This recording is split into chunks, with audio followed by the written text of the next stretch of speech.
ভাবি আসসালামু আলাইকুম। ওয়ালাইকুম আসসালাম। আপনাকে কিছু কোশ্চেন করব।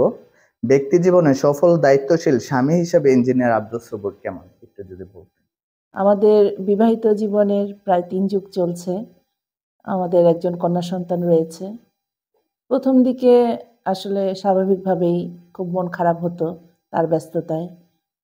প্রচণ্ড ব্যস্ত একজন মানুষ।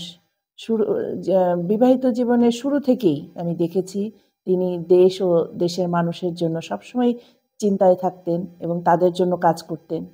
প্রথম দিকে একটু মন খারাপ হতো, কিন্তু তারপরে আমি মানিয়ে নিয়েছি। তার ব্যস্ততাকেই মেনে নিয়েছি। তার এই দেশের মানুষের প্রতি যে ভালোবাসা, দেশের মানুষের প্রতি যে তার চিন্তা, সেগুলো আমি মেনে নিয়েছি। তিনিও আমার শত ব্যস্ততার মধ্যেও আমার ভালো লাগা, মন্দ লাগা, আমার পছন্দ অপছন্দ সব সেই দিকে খেয়াল রেখেছেন। আমার প্রতি যত্নশীল।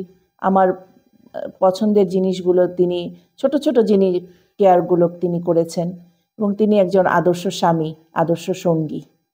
আচ্ছা ভাবি, এত ব্যস্ততার মাঝে কখন আপনার মন খারাপ হতো, কখন ভালো হতো? যদি এই বিষয়ে একটু বলতেন। আসলে যখন আমাদের পরিকল্পনা থাকতো কোথাও বাইরে যাওয়ার, ঘুরতে যাওয়ার, কিন্তু এই দায়িত্ব পালনের জন্য সবুর এই আমাদের আর বাইরে যাওয়া হতো না। সে দায়িত্ব পালনের জন্যই বাইরে চলে যেত। তখন মনটা একটু খারাপ হতো আসলে। তবে বেশিক্ষণ খারাপ থাকতো না। এটা মেনে নিয়েছি। আর মন ভালো হয়ে যায় যখন আমি এই যে পথে প্রান্তরে মাঠে ঘাটে ঘুরে বেড়াচ্ছি ভোটের জন্য। এই এই সময় যে আমি মানুষের কাছ থেকে ভালোবাসা পাচ্ছি, ইঞ্জিনিয়ার সবুরকে যে মানুষ ভালোবেসে যেভাবে সাড়া দিচ্ছে, তার জন্য যে ঘন্টার পর ঘন্টা অপেক্ষা করছে, এবং যেখানে যাচ্ছি সেখানেই শুনতে পাচ্ছি ইঞ্জিনিয়ার সবুর একজন সাদা মনের মানুষ।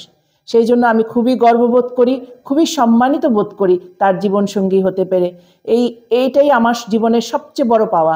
আমার আর কোনো কিছুর জন্য মন খারাপ হয় না এখন। আমি এখন খুবই আশাবাদী তার জয়ের ব্যাপারে। ইনশাল্লাহ জিতবে এবার নৌকা। কেন দাউদকান্দি তিতাস জনগণ ইঞ্জিনিয়ার আব্দুস সবুরকে বেছে নেবেন?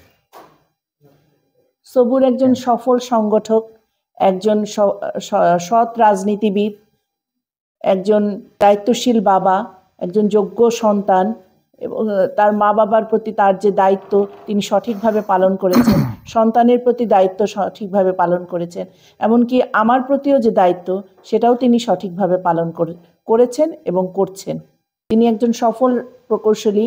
তিনি এই এলাকার এমপি না হওয়া সত্ত্বেও যতগুলো ব্রিজ, কালভার্ট নির্মাণ করেছেন এবং অনেক তিনি মসজিদ, মন্দির, মাদ্রাসায় অনুদান দেওয়ার ব্যবস্থা করে দিয়েছেন।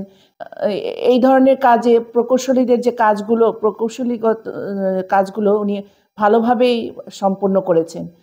যিনি এত কিছু সামলাতে পারেন একসাথে, তিনি অবশ্যই দাউদকান্দি তিতাসের আগামী জাতীয় রাজনৈতিক নেতা হিসেবে দাউদকান্দি ও তিতাসবাসী তাকে নির্বাচিত করবেন বলে আমার দৃঢ় বিশ্বাস। ভাবি, দাউদকান্দি তিতাসে অসংখ্য তরুণ তরুণী আছে, নতুন ভোটার হয়েছে, তাদের প্রতি আপনার কি আহ্বান থাকবে? ইঞ্জিনিয়ার মোহাম্মদ আব্দুস সবুর একজন আন্তর্জাতিক মানের প্রকৌশলী। তিনি স্মার্ট বাংলাদেশ বিনির্মাণে যথেষ্ট সচেতন। এই জন্য আসন্ন দ্বাদশ সংসদ নির্বাচনে ইঞ্জিনিয়ার মোহাম্মদ আব্দুস সবুরকে নৌকার প্রার্থী হিসেবে দাউদকান্দি তিতাসবাসীকে আহ্বান জানাচ্ছি, তারা যেন 7ই জানুয়ারি সারাদিন নৌকা মার্কায় ভোট দিয়ে নৌকার প্রার্থী জনাব ইঞ্জিনিয়ার মোহাম্মদ আব্দুস সবুরকে জয়যুক্ত করে এবং দাউদকান্দি ও তিতাসবাসীকে সেবা করার সুযোগ দিবেন। জয় বাংলা, জয় বঙ্গবন্ধু।